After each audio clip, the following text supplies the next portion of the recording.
I'm going to escalate to the recruiter. First thing you do when you define a graph based on the entire job application, we are going to assess, and we want to add the conditional edges after this assess skill set. Because it was a senior level person, it escalated to recruiter. I have 5 years of experience in C++.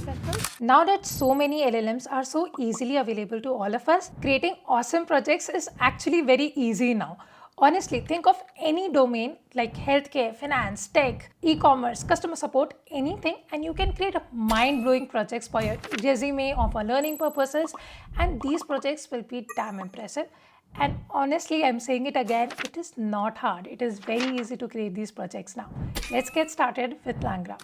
I created this video on building LLM-based apps using LangChain. And I told you that LangChain is awesome, you can build so many apps using it. Then why are we talking about LangGraph in this video? Why is it even needed? See, from the name itself, LangChain stands for what? Lang stands for the large language models because we're building LLM based apps, and chain stands for what? Chain represents what? Chain is nothing but we are talking about a chain of any executables, any runnables, any task or function that we are performing in very simple terms. But the point here to note is that we are talking about chain. We are talking about linear workflows that do this, then do this, then do this, then do this. So it's a linear workflow of any executables or any task that we are performing. But in reality, in real cases, you can think of them, there are so many, and we are going to take real examples. We're going to build so many apps. In reality, what is going to happen is that the workflows that we are going to have is often going to be non-linear, right? So how do we deal with these non-linear workflows? Introducing LangGraph. LangGraph is part of LangChain ecosystem. It uses, as the name suggests, a graph-based approach to handle complex and dynamic workflows for building LLM-based apps. Repeating that, it is graph-based, as the name suggests. So we'll be able to build very, very complex workflows in very easy way. But does that mean that you need to know LangChain before knowing LangGraph? Because it is like an extension of LangChain, right? Not necessarily, you should still be able to follow this video, but I highly recommend that after watching this, do watch the LangChain also, because some of your concepts will get, like the basic concepts will get clearer, like chat models and all of that. So I will not be repeating that in a lot of detail. So after watching this, make sure that you watch LangChain video as well. Before we move ahead, I would like to take a moment over here to say something to those who are technically interested in GenAI. See, there are two sides of GenAI. One is if you are learning to build your own LLMs, build your own version of ChatGPT. The other side is when you are learning to use LLMs to build your own apps. Now, if you are learning to build your own LLMs, you need to understand transformer architecture based on which ChatGPT is built. And for that, the prerequisite is understanding LSTM and RNN, for which the prerequisite is neural network. So this is how you will be able to build your own version of ChatGPT. Neural networks, ANN, CNN, RNN, LSTMs, transformer architecture, and then you will be ready to build. And when you're talking about building your own apps, that is where LangChain, RAG, and all of this comes into picture. In our 7 weeks hands-on generative AI course with Educosys, we have covered both of these sites in 7 weeks. Now, this is a very, very comprehensive course which I am teaching live currently. All the recordings are available for lifetime, notes, code, everything is available. You can check out the curriculum. You can check out the testimonials of our courses. For this course also, we already have such great feedback. I'm thoroughly enjoying this course and I'm so proud of it. If you're interested in learning live with me or watch the recordings, 7 weeks, this is very, very comprehensive and we are covering everything. It's very beginner friendly. At least check out the details in the description. For now, let's get back to the video. We will be understanding LangGraph using this particular example. This will be the goal of our video. And you can see this looks like a typical graph. So there are many nodes. There are going to be edges. So you can see these are different edges. You can see there is one start node, you can see there is one end node, and there are some other nodes with some names. So what exactly is happening? What example have we picked up? Let's first discuss that. So here what I am doing is I am building an app where we are going to get applications for a particular job role. So for example, our job role is say for Python role, and we are going to get a lot of applications. So we are building an app to see that what should be done with these applications, what is the next step to be done for any particular candidate. So once we have an application, the first thing that we are going to do over here is to make one call to LLM. Now, the entire benefit of using LangChain, LangGraph is that you can be making the call to literally any LLM, even at different points. Suppose over here I am making one call to GPT and over here I am making another call to DeepSeek. That is also possible, right? So it is very, very easy to use. Literally, there's like one line change and it is very simple, right? So let's assume that we are making the call to OpenAI GPT. That is what we'll be doing over here. We'll be making the calls to the same GPT LLM over here. So here what I'm making the call for is that whatever is the application that I got, I'm just going to send that to our LLM, which is our GPT in this case, and we're going to say, categorize this particular experience into one of the levels. Now the levels can be entry level, mid level or senior level experience. Basically application will have like huge text, or suppose it is generated from resume or anything, right? So now from that text our LLM is going to analyze it and it is going to categorize the application into one of the three levels. So the candidate can be entry level, mid level or senior level. So this task is going to be performed by LLM, right? So every node you see is going to have a name. Every node has a name and a function associated with it. So in this categorize experience function, we are going to make the call and we are going to get the response from there that okay, this is one of the three levels to which our particular candidate belongs. And once we have categorized the experience of our candidate, the next thing that we are going to do is assess the skills. See, we are hiring for a particular role. Like for example, we are hiring for a Python role. Now in this particular application, we will have something written in the application, right? Suppose from there, our LLM is going to assess the application, is going to understand that this particular candidate is skilled in what domain, like for example, Java or Python or C++ or whatever. And it is going to assess the skill. So we are going to tell LLM that this is my job description or this is the role for which I am hiring and this is the application. Now you assess it and you tell me whether it is a match or not. Understood? So we are not doing the assessment, our LLM will do it for us. We are just going to make a call over here. So this was the first node, this is the next second node, right? So first we categorize the experience. After that happened, we will go to our next node. And here again, what is going to happen? Our LLM is going to perform the action. We are just going to tell that this is the job description, this is the application that we received, to the assignment and let me know. Now there are two things that are possible. Our LLM will either say it is a match or it is a mismatch. So what we are going to do is, in this particular example, how I have designed it is that if it is a match, if the job skills is what we are looking for, if the candidate has exactly that skills, that is what we are looking for, then we are just going to schedule the HR interview, right? Otherwise, so if there is a mismatch, then I'm going to check the experience of the person. If it is a very senior level person, then the mismatch can be okay. So for that case, I'm going to escalate to the recruiter. But for entry level and mid level people, because there are so many people who apply for just job application without even checking it out, I'm going to reject the application then and there itself. So I'm repeating it. Here I will have one condition. Once I get the reply from LLM, the response from LLM, I will know whether the candidate matches the job description that I had put and if the application is match or not. If it is match, I'm going to just schedule the HR interview. If it is a mismatch, but if it is a senior level person, then I will assume that senior level person so might have thought of something before applying. So I'm going to escalate that to the recruiter and let recruiter decide what to do. But if it is entry level or mid level candidate, I'm just going to reject the application then and there. So if you see over here, there is a conditional edge. So that is why there are dotted edges over here. There is a conditional edge. Based on the response that I am getting over here or based on some condition, I am making the call that which is the next node that we should go to. So this is the graph that we will be building to understand LangGraph. Again, I am suggesting just like other videos. So I'll be going through the documentation and teaching you LangGraph. So I highly recommend it for all the new frameworks, libraries that are coming up. Try to do the same, learn to go through the documentation because the frameworks and libraries are getting changed very frequently. And it is happening for all the libraries out there. There's a lot of development going on over here. If there's any major update, obviously I'm going to let you know, and this is there to stay, I think, because LangGraph is a very, very important thing and these concepts are going to stay. But still, it is a good habit to go through documentation and learn things, and that is how I'm teaching as well. So you also try to do the same thing. Open documentation and try writing the code yourself after watching the video. So watch the video, then open the documentation and write the entire code yourself.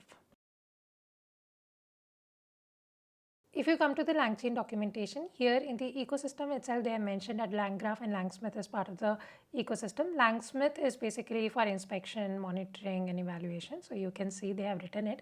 For debugging, testing, monitoring, you use LangSmith. LangGraph is very, very important. So there is also deployment. There is LangGraph platform for that. Let's go to the LangGraph documentation. It is again very awesome, right? Everything is mentioned very nicely. Tutorials, concepts. So tutorials are actually given very nicely. The chatbot tutorial that is given, literally you just have to follow it step by step, and we'll do that in the coming videos. We'll also do the UI part of that using Streamlit. There's also documentation given for RAG, and there's a lot of it given. So we'll go through all of this one by one. But one very nice section that I found like really helpful for learning the basics. So other than learning the basics, what I really suggest you to go through is go to concepts and go through glossary, because here they have explained all the important concepts in such a nice way, and this is what we'll be following today to build our graph, to understand the concepts in very easy way. They have mentioned everything, what to do, then the steps, right? Everything is given. We just have to follow this. We'll be writing the code in Google Colab, and the link to notes of all the videos in the ML series and the code, everything is available in the description. You can check that out. The link is there.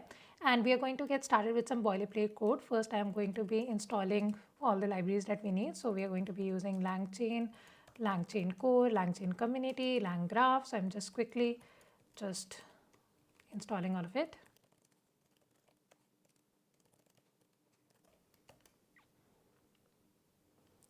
Give it a minute.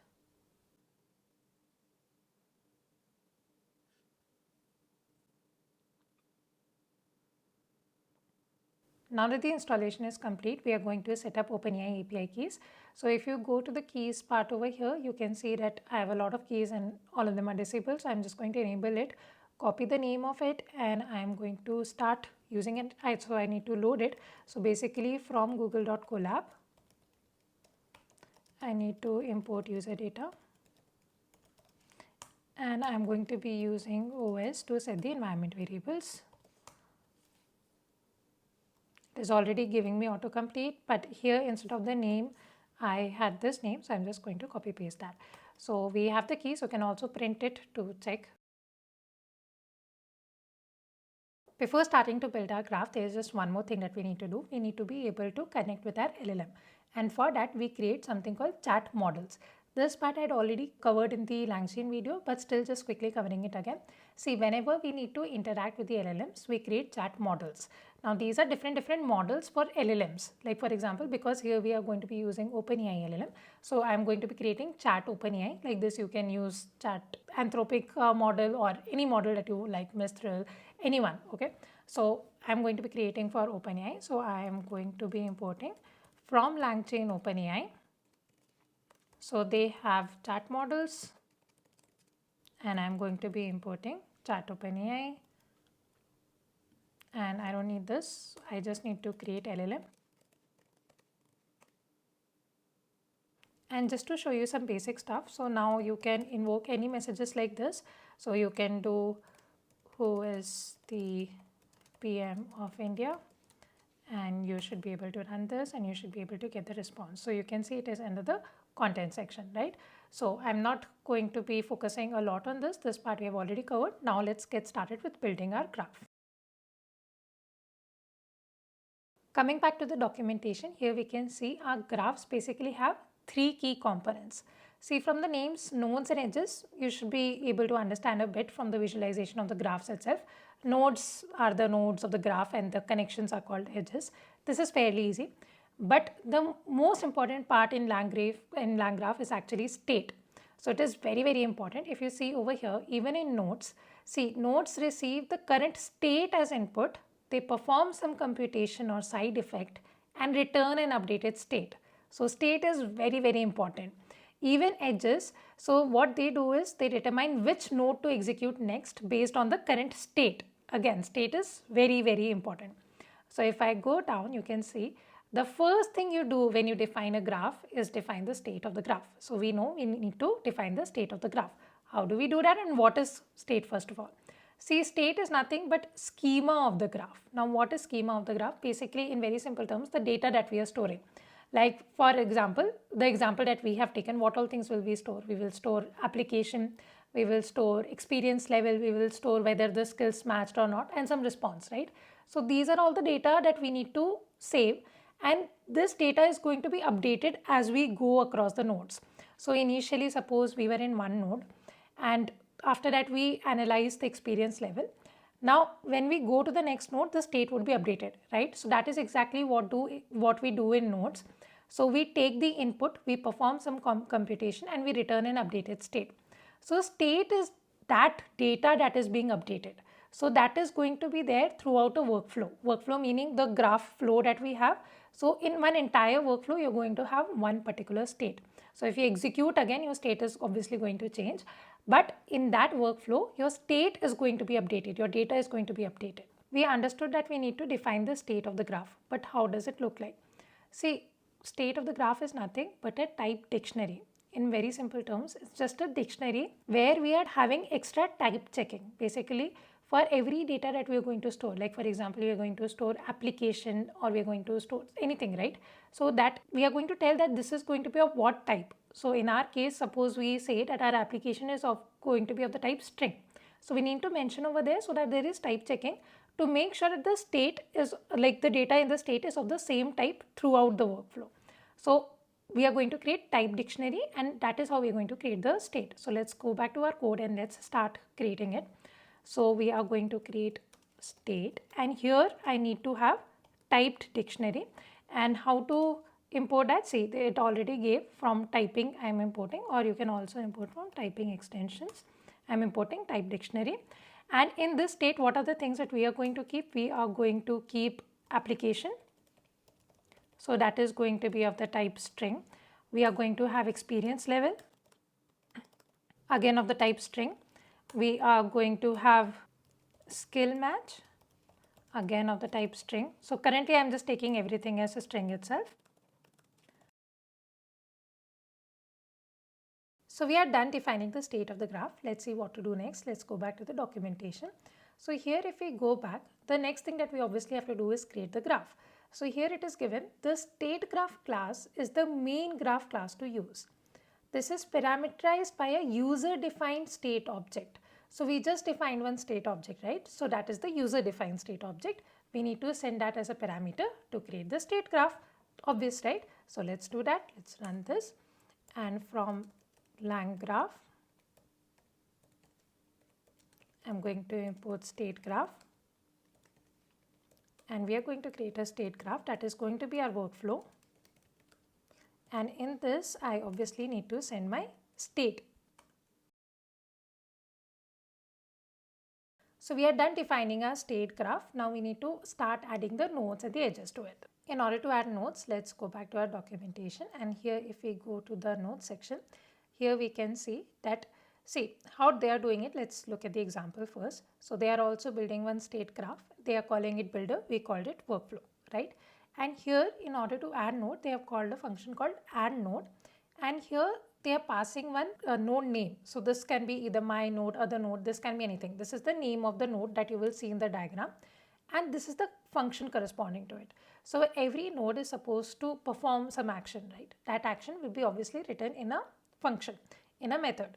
Now what will it take? See, it takes, here it is given. So the first positional argument is the state, right? So state is what we need to pass. That is what we had seen at the top as well. So here we saw that they receive the current state as the input, perform some computation or side effect, and return an updated state. So we also need to return an updated state, right? So if I go back over here, we are passing one state and we will also return one state. This is basically returning a dictionary, which is state itself, right? Here if you see, they have also given one second positional argument, but that is optional and that is configuration. We are not going to be talking about that, not needed in our example. So what we are going to do is, we just need to do workflow.addNode, give the name of the node and the function corresponding to it. So let's quickly write that code. What is the first node that we should be creating?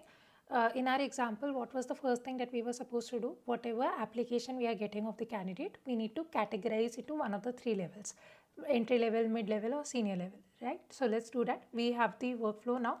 So now I need to start adding the nodes. So I'm going to do workflow.addNode, and here I'm going to give the name as say categorize experience. This will be the name of the node and I need to write a function. So I'm going to give the same name to that. So I need to write the function now. Now when I define the function, what is going to be the input? see, it is giving me autocomplete. It is going to take the state as the input and it is going to return the state itself.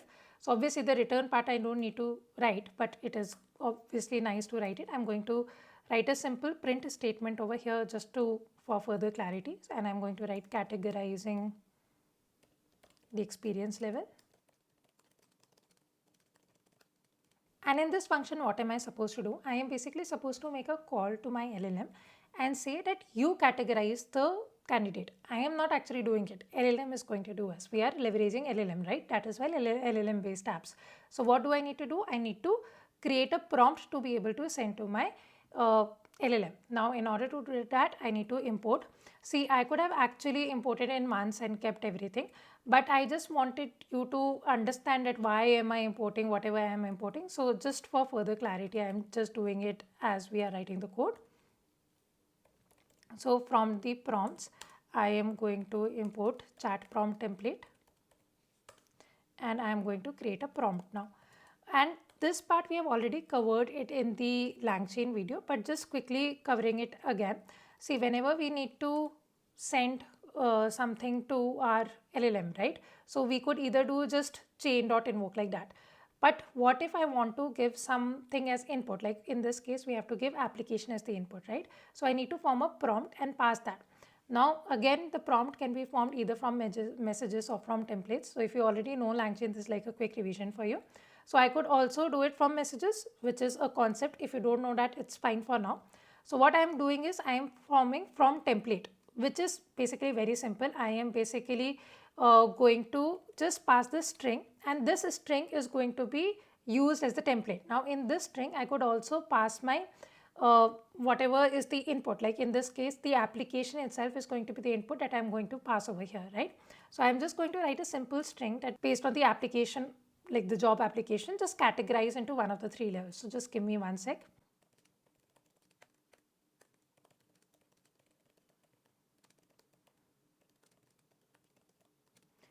And I obviously need to tell that you can categorize into what levels, right? So that we are telling the LLM that these are the different levels that can be possible. And in order to pass the input, I'm just going to write it properly. I can just give the input also over here. So I'm going to pass my application as the input. And this is my input. So we are done creating a prompt. Now in order to send it to our LLM, we are obviously going to create a chain. This is the LangChain chain. And whatever is the output from this prompt, I am going to pass it to my LLM, right? I could also I could also parse it out over here, just do str out parser. But why do I need to parse? Because whatever is the output that I get from the LLM is going to have a lot of things. One of the things, like the output that we want, like in this case, we want this experience level, right? This is going to be present under the content section. So I could also use this parser to take it out, and I see it is giving me autocomplete. Just parse it and give it as the state, right? So this is the state. I could either write code that like that also, or just to print it, I am just going to assign it in a different variable. And I'm going to invoke chain like this. And in this chain, so basically whatever needs to be passed to the prompt as an input. So in this case, it is application that I need to give over here as dictionary. So I need to pass this application, right? And from where am I going to get the application? So in my node, what is there? State is there. So that state has the application, right? So our state has application. So how am I going to get this application? From my state. So now that I have passed application as a dictionary, my prompt will have access to the application. So prompt is there. Whatever is going to be the output of the prompt, it will be passed to LLM. Then from LLM, I'm going to get some response and I'm going to take out the content of that, and that is my experience level. Now I can just return the dictionary. And for further clarity, let me just add a print statement as well so that we also can see it properly.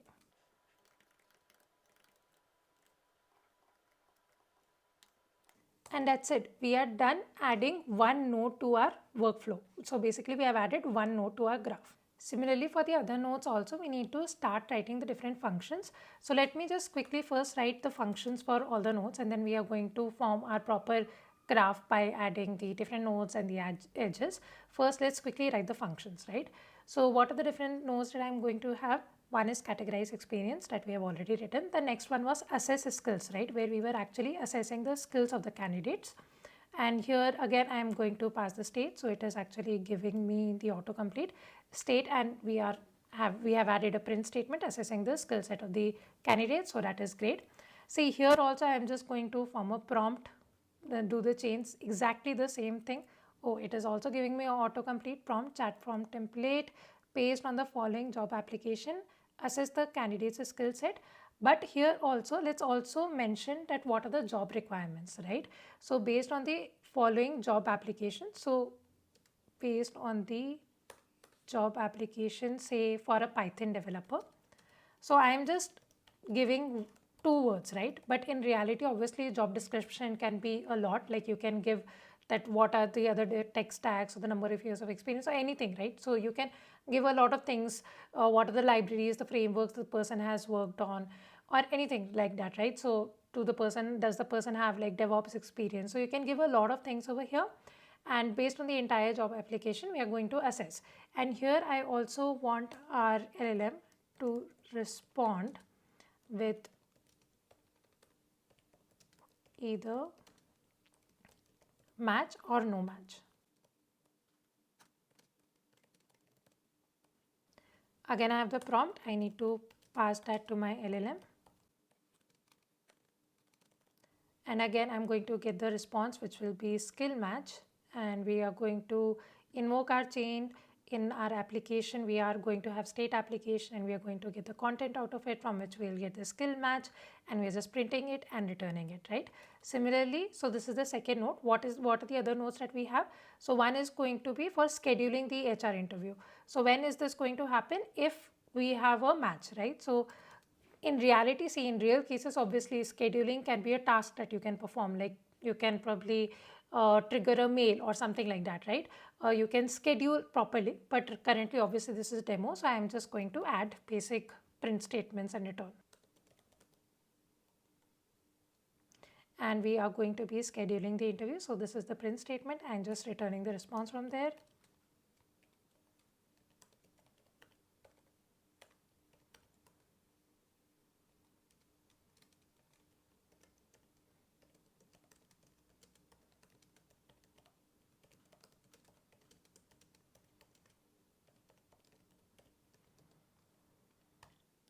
And for further clarity, let's just call this schedule HR interview. So what were the three possibilities? One is schedule HR interview. The other is escalate to recruiter, right? So when were we doing that? So in case there is senior level, but there is senior level basically candidate and there is a mismatch, then we can escalate to the recruiter. So that is the logic that I am writing. You can write anything, right? So you must be thinking where to write that logic. We'll look at that as well. Don't worry. So we are going to escalate to recruiter.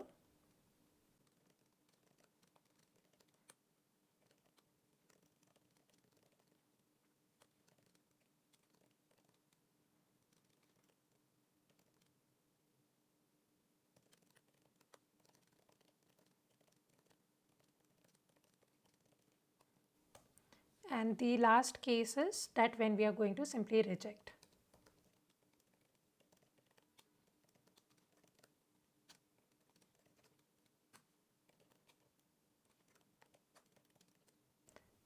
Here again, you could be actually sending the email, but so this could be automated, right? So here you just have to send the mail. So there could be logic, say, to MailChimp or something, but obviously for demo purposes, I'm just adding a print statement.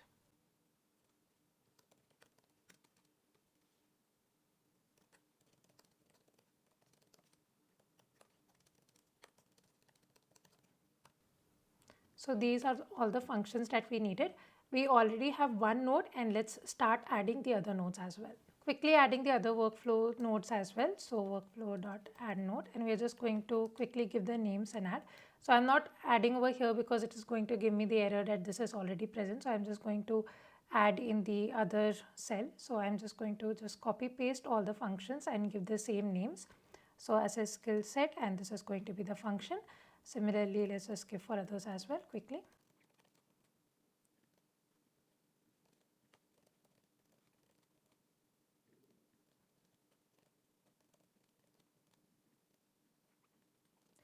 Now that we have added all the nodes, it's time to add the edges.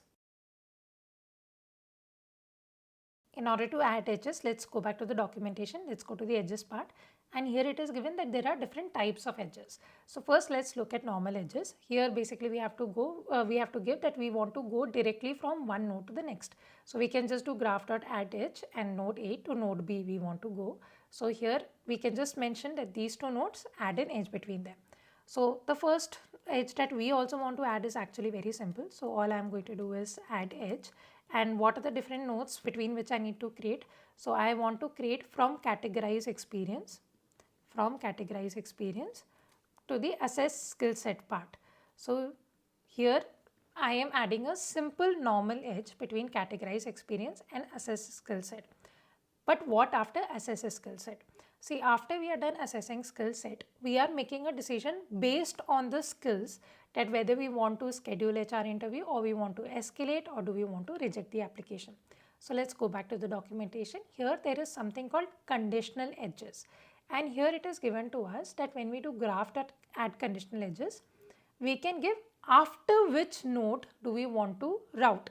So here it is given accepts the name of a node and routing function to call after that node is executed. So after which node do I want the conditioning to happen? After the assess skill set, right? So that is what we are going to do. We are going to do workflow.add conditional edges, and we want to add the conditional edges after this assess skill set, right? So this is the node after which I want to make the decision. But there has to be a routing function that needs to be given, right? And what does this accept? The routing function accepts the current state of the graph and returns a value, just like our simple nodes as well, right? Similar to nodes. So that's what we need to do. We need to write a routing function. So we are just going to maybe write route app, right? And we need to write this function. So I'm going to call it route app, and as it said, we need to pass a state to it, and it is also going to return something. But what is it going to return? Let's look at that. By default, the return value routing function is used as the name of the node or the list of the nodes to send the state to next. So which is the next node to call after this, right? So we are going to give the name of that. You can also configure it if the names are different, then you can also configure it. Currently, I'm going to have the same name. So let's quickly write that code. So because I have to return a name, I'm basically returning a string itself, right? So what do I need to check? I need to check the state of like what value am I going to check? I'm going to check skill match value, right? That is what I'm returning from here, right? This is skill match. This is basically what I'm going to be comparing. Now, if skill match is equal to match, see, I could have obviously written this code better because here I am doing an exact match. Because I am using OpenAI, it is good enough and it will be able to do the exact match. But I have tried this with say other LLMs. It does not always return this in one word. Okay, so we have written respond with either match or no match. So sometimes it might respond with here is your one word answer, match or no match, right? So instead of comparing the exact answer, we should be doing contains or something like that. Or maybe while assigning, we should be doing that from the content, I am just taking out the word as match or no match and assigning that. Currently, I am keeping the demo as very simple, right? So obviously these things can be done. Currently, I am just going to, so if there is a match, what is the next thing that I need to do? I need to, oh, it is actually finishing the function for me, but okay, let's write it down. Okay, let's see what it is giving. So it is giving if there is a match, then I need to schedule the HR interview, which is correct. If there is a proper match, then I need to schedule the HR interview. Else if, only if the experience level is equal to senior level, okay, only if that is the case, I am going to escalate to the recruiter, else I am going to reject the application, right? Else I am going to reject the application. So I am rejecting in all the other cases. Like for example, if it is mid or entry level, I am going to reject it. Or if it is not a match, I am going to reject it. So in all the other cases, I am rejecting the application. So this is my route. we are done adding all our nodes and edges. But if you remember the diagram that I showed you in the starting, there was also something called start node and end node. So let's go back to the documentation and let's actually go to the nodes, and here you can see that add node was the simple thing that we did. We also have something called start node and end node, which are nothing but special nodes. So these are already given and we don't need to create them. It is just that this is how LangGraph will know that this is where I need to start from and this is my terminal node. So this is where I need to end, right? So I just need to add these edges. So from the start node and till the end node, right? So let's just quickly do that. So what was our starting point? Our starting point was basically categorize experience, right? So I need to add edge from start till over here, right? And for this I need to import the start and the end from the LangGraph. This is not there, right? And by the way, if you ever get stuck, you can also always do explain in Google Colab. It is very, very helpful. It just tells you that you need to import. So I'm going to go up. So where I imported StateGraph, there I'm going to import start and end. That's it. And we are going to come back and let me just quickly add the other edges as well. And we are going to add to the end. Oh, so it is giving me autocomplete. So from all the other ones, assess skill set, escalate to recruiter, reject application, schedule. So we are just going to add the end edges, right? So that's it. Now we are actually done adding all the nodes, adding all the edges. What we need to do now is compile. So actually I think I saw somewhere in caps it was given that we must compile. So let me actually search it. So here you can see it is given you must compile your graph before you can use it, right? So we need to compile a graph, something like this, graph builder.compile, right? So maybe we can call it our app. That is what we are going to get from our workflow. So after compiling the workflow, we will have an app and we are ready to use it. Okay, I know why this is happening, because I just ran this again. So it created basically the workflow from the starting. So let's just quickly restart the session and let me just run all of this once more, because I created the workflow again. So it does not have these nodes and we are going to run into problems. So instead of that, let me just write the code properly and just rerun the entire thing. And I'm going to remove this and let me just add it over here and let me try running it again. I could also run all these cells, so I could also go over here, restart session and run all, but just to show you quickly, we are going to do it. So I have restarted, going to set the OpenAI keys. This will be also a good revision. We created the LLM. So whenever we need to form the state graph, the first thing that we need to do is define the state. The next thing that we need to do is define the state graph. Then we added all the functions corresponding to our nodes. We added our nodes. Then we added the routing function, we added our edge, the conditional edges, we added the start and the end edges, and then we compiled. So it is compiling now. Great. Now that we have compiled our graph, we are actually ready to run it. But if you also want to visualize it, you are also ready to visualize it. So let me actually search and show you how to visualize. So if you just go over here, let's go down. So here they have given this code. Let's just copy paste this and let me show it to you. So this is basically for some configurations. We don't need this. All I am doing is basically drawing the graph in PNG format. So here you can see, right? So if I run this,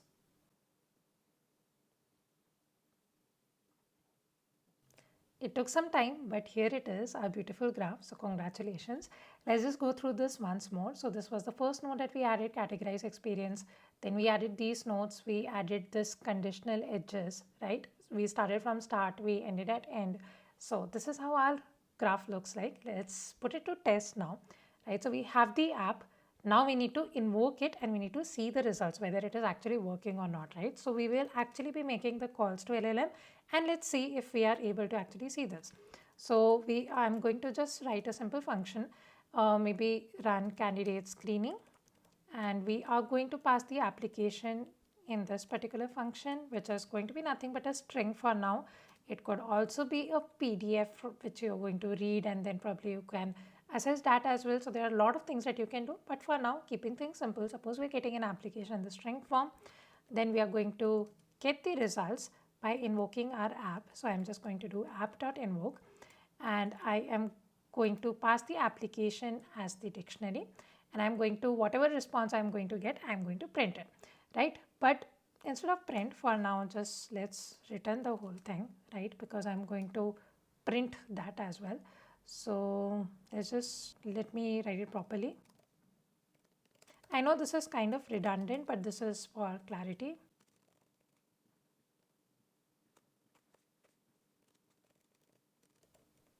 So whatever we are getting it in the response, we are just returning that itself as the dictionary. So this is my function. I obviously need to call it. Let's take one example application text. This could be anything. See, currently the code that I have written is that we are checking for Python job role, right? Let's maybe pass for one Java role, and let's see the application. Suppose I'm sending that I have experience in Java and I have experience in Python. Let's see what is the response, and let's see if our LLM is able to distinguish or not. So if I have 10 years of experience in software engineering with expertise in Java. Okay, so if I write this and if I try to get the results from my app, so I just need to call this function and need to pass the application. So I'm going to pass the application text, and whatever are the results, I'm quickly going to print it as well. I know I could have just printed over there, but just printing it properly again.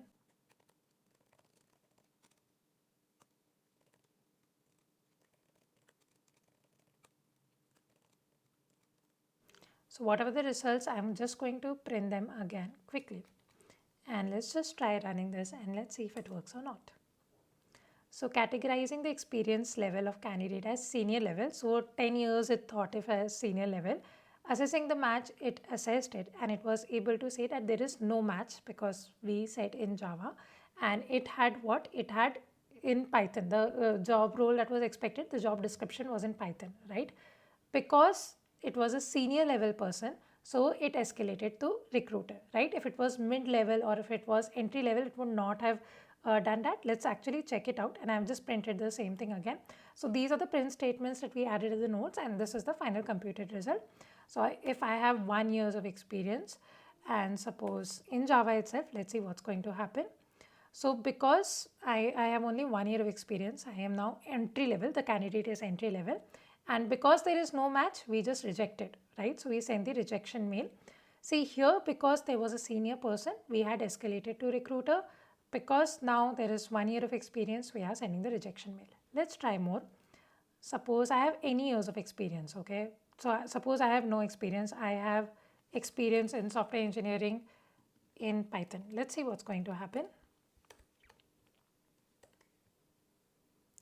So it by default set it to mid-level and it said a match and it scheduled the interview, correct? So let's try maybe a bit more. Let's try for C++. Suppose I have 5 years of experience in C++. And let's see what's going to happen now. So again mid-level, there's no match, so send the rejection mail, right? Beautiful. So this is working nicely. I hope you are enjoying it. And this brings us to the end of the video. I hope you enjoyed. I know there's a lot more to LangGraph, obviously, but this is a great place to start. You're ready to build so many apps now. I'm sure you must have a lot of ideas. It is so easy. You can make LLMs do all your work and you can have conditions, you can have decision making, and it is so easy to build so many cool apps now. Let me know your ideas in the comment section. And guys, I am planning to cover so many projects in these next 2-3 months. Especially next month, I am planning to cover a lot of projects. I'm going to be recording them. So if you have any particular topics or any particular projects that you would like me to work on for YouTube, let me know. I would love to do that. Also guys, please consider sharing this video on LinkedIn or with your friends, or consider subscribing please, because a lot of efforts goes behind this. Obviously, I hope you can see that I'm literally making an entire playlist on machine learning, covering huge videos. Like most of the videos are like 1 hour long, bigger videos as well, right? So please, if you appreciate the effort, consider subscribing and sharing with your friends. It would mean the world to me. Like all the effort would be completely worth it if you could just give the reach to the video that it really deserves. I truly believe that the videos deserve a lot more reach. And let me know if you have any doubts. I am here to help you out. Please, comment section is there for that. And let me know that you watched the video till the end. I would be very happy to read about it. See you next time, guys. Bye.